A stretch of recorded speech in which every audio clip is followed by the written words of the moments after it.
Hi, everybody. It's Professor Mitchell. Today we're starting Chapter 5 on decimals. So, we'll start with section 5.1, which is Introduction to Decimals. In this section, we are going to learn about the meaning of place value for a decimal and write decimals in words. So this will be kind of similar to what we did way back in Chapter 1, only now we will have decimals. Write decimals in standard form, which is just going from words back to numbers. Change decimals into fractions, compare decimals, and round decimals. So, first thing is the place values for decimals. So notice all over here on the left side, these are the place values that we learned about back in Chapter 1. So starting from the right side of the number, you have ones, tens, hundreds, thousands, etc., etc. Well, now we're going to throw in a decimal point, which is going to go right after the ones place. So, of course, decimals are to describe, they're kind of similar to fractions. They're used to describe parts of a whole. So, the place values for decimals are tenths, hundredths, thousandths, 10,000ths.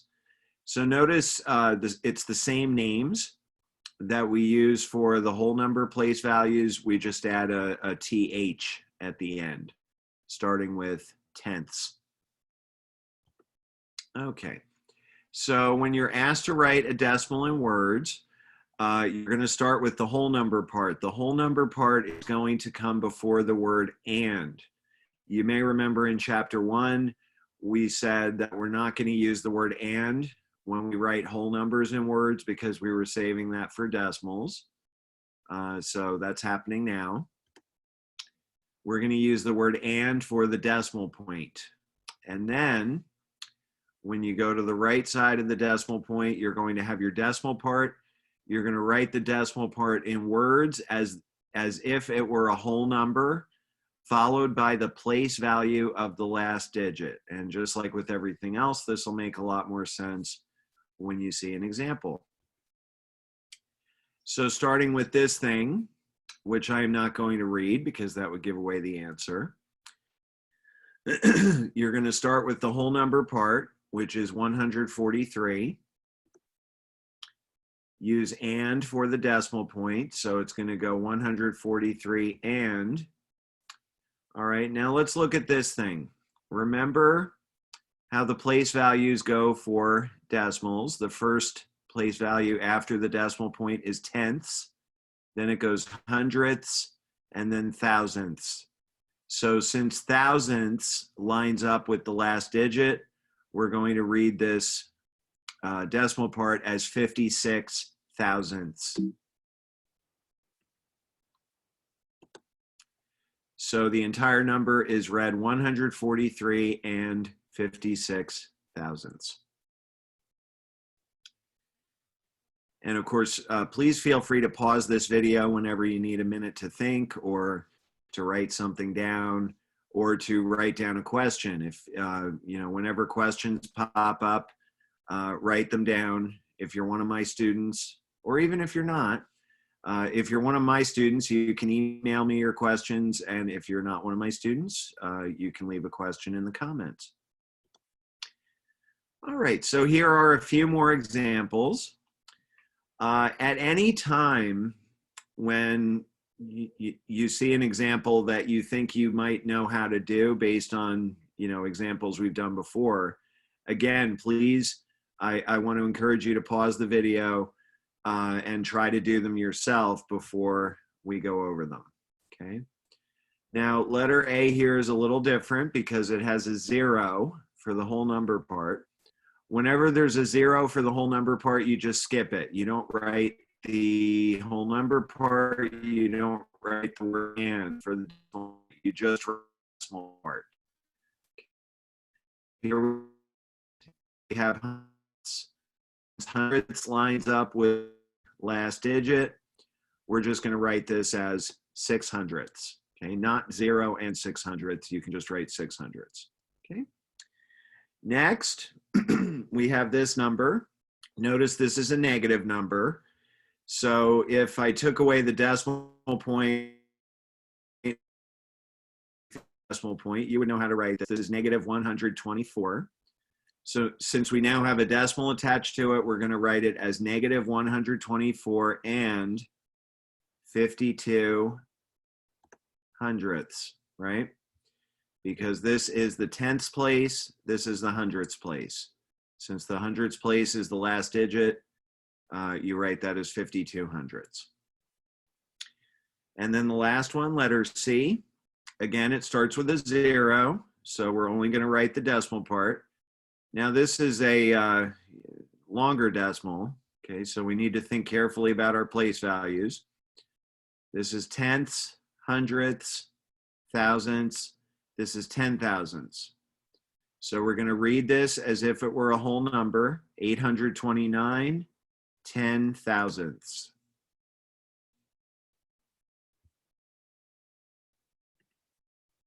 With example 2. So this is one that you might be able to handle now after having seen example 1. So again, if you're feeling confident, go ahead and pause the video, try these two, and then we'll come back and compare notes. All right, so read the whole number part, 87. The decimal point is read and then here we have tenths, hundredths. This is 31 hundredths, 87 and 31 hundredths. All right, and then letter B, we have 52 and we have tenths, hundredths, thousandths, 10 thousandths. So the decimal part of this is going to be read 1,085 10 thousandths. So the entire number is read 52 and 1,085 10 thousandths. All right, so now we're going to go the other way.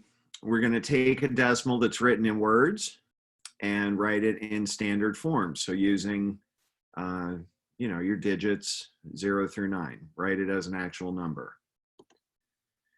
Okay, so the first example, now I can read this one. 106 and 5 hundredths.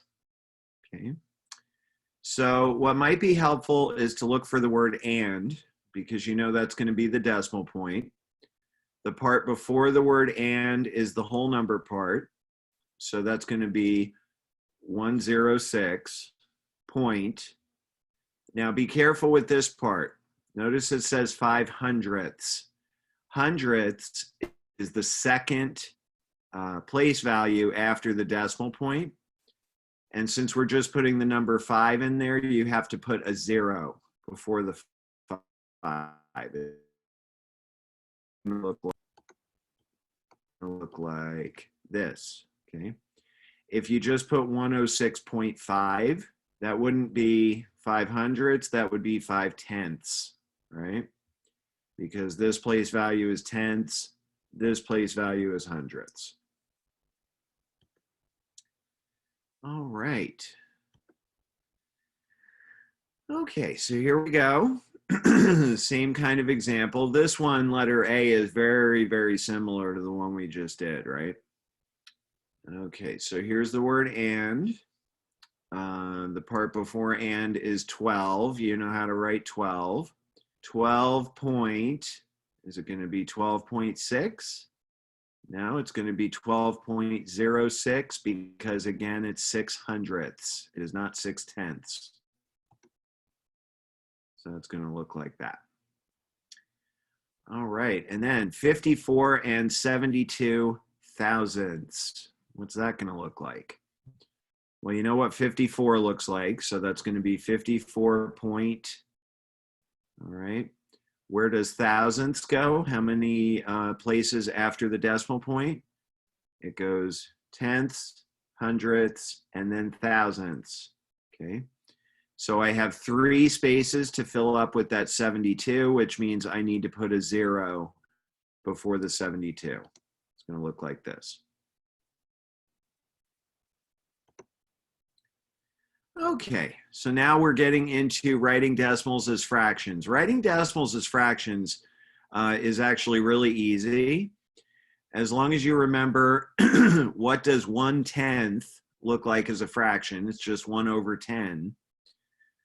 So if they give you this decimal 5/10 as a fraction, it would look like that, okay? As usual, we're going to be simplifying our fractions, okay? So if they ask you to write a decimal as a fraction, normally you are going to simplify it, okay? So I think most of these, looks like probably 3 of these would need to be simplified, okay? Including this one. That would simplify down to 1/2, right? 36 hundredths. 1/100th as a fraction just looks like 1 over 100, right? So if you have 36 hundredths, that would look like this. And I guess that would simplify down to 9 over 25 because 36 common factor 4. You'll see in the examples we're going to simplify them. 2/1000ths, that's just going to be 2 over 1,000, and that would simplify to 1 over 500. This last one doesn't simplify; it comes out in simplest form. 7 over 100, that's already in simplest form. Okay, so they want me to write these decimals as either a fraction or a mixed number. Okay, if the decimal is greater than 1, it's going to be a mixed number. All right, if it's between 0 and 1, it's going to just be a fraction, a proper fraction. Okay, so first thing is read this in words. Okay, notice it starts with a 0, so we're not going to say and or anything. We're just going to put the decimal part in words. This is tenths, right? So this would be 9/10. Oh, and here's a little hint you'll find helpful. I don't know if I ever even thought about this before. However many digits there are after the decimal point will tell you how many zeros to put on the bottom of the fraction. So that's kind of cool. Okay, this only has 1 decimal place, which means 1 0 on the bottom of the fraction. So 9 over 10, and that's it. That can't be simplified. It's just 9/10, 9 over 10. Okay, now this one I had to wrestle with a little bit because I don't think they did not simplify their answer, and I think that was just an oversight on their part. Letter B. This one is going to be a mixed number because it's bigger than 1. So it's going to be 21 and, let's see, what is this place value right here? That's thousandths, right? And let's try to use their hint. So since there are 3 decimal places, that means we're going to put 3 zeros on the bottom. It's going to look like this. Now you can tell that fraction is not in simplest form. They actually left it in simplest form. I had to fix it for them, okay? Because 94 and 1,000 are both even numbers. So I can factor a 2 out of the 94 and the 1,000. 94 is 2 times 47. 1,000 is 2 times 500. So now I am going to cancel those 2's. I have to brag for just a second. I was kind of proud of myself that I figured out how to do that. I've never had to do that before on PowerPoint. So my final answer would be 21 and 47/500. All right. So this would be another good time. If you're feeling confident, go ahead and pause the video and try these 3. Notice the last one is negative. That's not a big deal. Let's see, what are we doing? Yeah, so you just leave the negative sign there. You're really not going to have to think about it all that much. Just, be sure you don't leave it out, right? Because it's important. Okay. 2 decimal places means 2 zeros. So that's going to start out as 12 over 100. 12 and 100 are both divisible by 4, all right? And if you're one of my students, you might remember we said in class that if you don't notice it's divisible by 4, at least if you notice they're both divisible by 2, you can start by taking out a 2. Okay, but I'll go ahead and take out the whole 4. 12 is 4 times 3. 100 is 4 times 25. I'm going to cancel the 4s, and that's going to give me 3 over 25. Okay. Next, this one's going to be a mixed number. 1 decimal place means 1 0. So this is going to start off looking like 64 and 8/10. 8 and 10 are both divisible by 2. So I'm going to take out those 2's. 8 is 2 times 4. 10 is 2 times 3. I'm going to cross out the 2's. And that's going to leave me 64 and 4/5. And then the last one, 3 decimal places, so 3 zeros on the bottom. This is going to start out negative 209 and 986 thousandths. 986, slipped a word "and" in there. And 1,000 are both divisible by 2. So I'm going to take out the 2, get rid of those 2's. In simplest form, this is negative 209 and 493 500ths. Okay, next we get into comparing decimals. I think this slide might actually make it sound a little more complicated than it really is. Basically, you just want to line up your 2 decimals that you're trying to compare, line up the decimal points, and then go through the entire number from left to right and look for 2 digits in the same place value that are different. And whichever, the first place value where that occurs, whichever number has the larger digit in that place value is the larger number, okay? So let's look at an example. We have 28 and 253 hundredths, and we want to compare that to 28 and 263 hundredths. So when I read these decimals from left to right, the tens places are the same, the ones place is the same, the tenths place is the same. The first time you get to a different digit is in the hundredths place. The first number has a 5 there, the second number has a 6. So that makes this number. All right.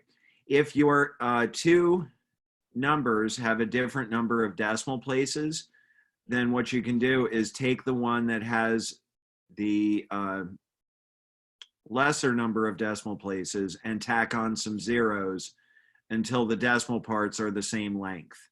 Okay. Notice when you have a whole number that has no decimal part, you can just tack on zeros. So that comes in handy in a problem like this one. All right, so they want me to say less than, greater than, or equal. Okay. And this is really a great example because people who don't understand decimals at all might think that this number is larger, you know, because 208 is a bigger number than 28. But if you tack that 0 on at the end of 26 and 28 hundredths, then it looks like this. So when I compare each of the digits in these 2 decimals, the first time I run into one that's different is again in the hundredths place. This one has a 0 in the hundredths place. This one has an 8. So the second number is actually larger, which means that 26 and 208 thousandths is less than 26 and 28 hundredths.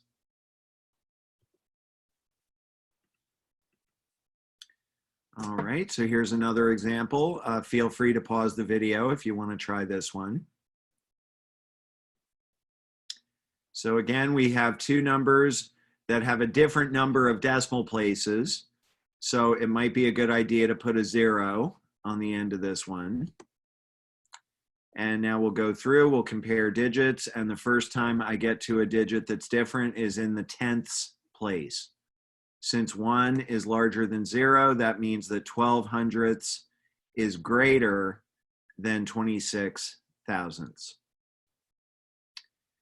Students, in my class, you'll remember that I like to compare everything to money. So of course, decimals are really relevant to money because if you're talking dollars and cents, the number of cents is the number of hundredths. So this is, as an amount of money, this would be exactly 12 cents.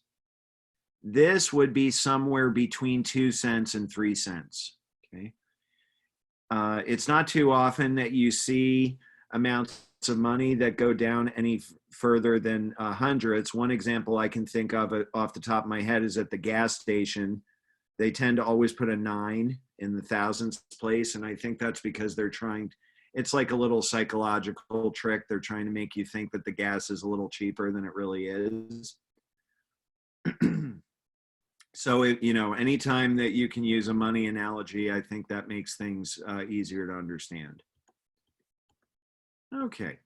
And now finally we get to rounding. So rounding is going to work similarly to how we rounded whole numbers. The only difference is decimals, you drop all the digits to the right of the rounding place instead of tacking on zeros. Because remember, when you tack zeros on after the decimal point, it's exactly the same thing as leaving them out. Okay, and we tend not to write them. One place where you do write zeros is in a science class.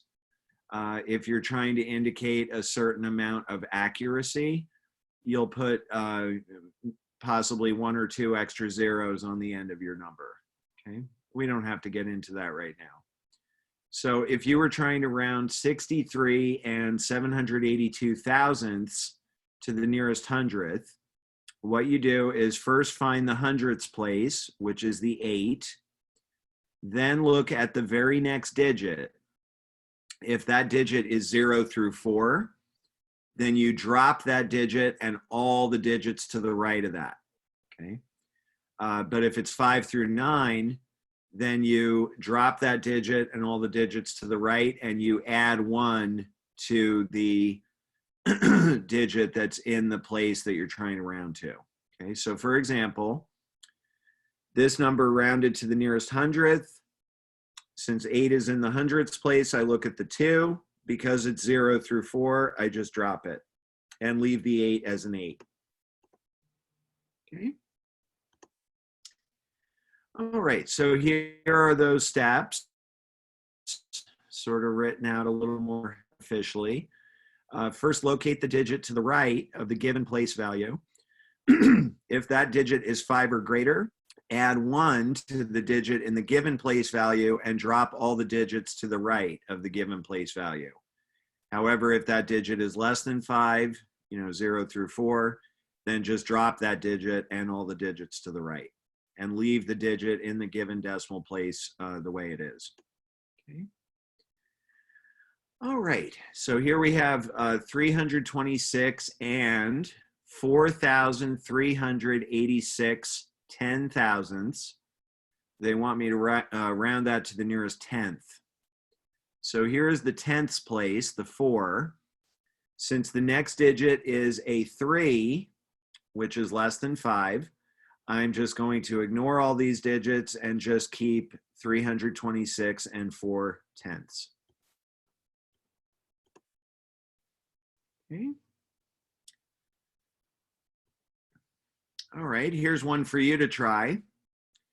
Round 5,942 ten thousandths to the nearest thousandth.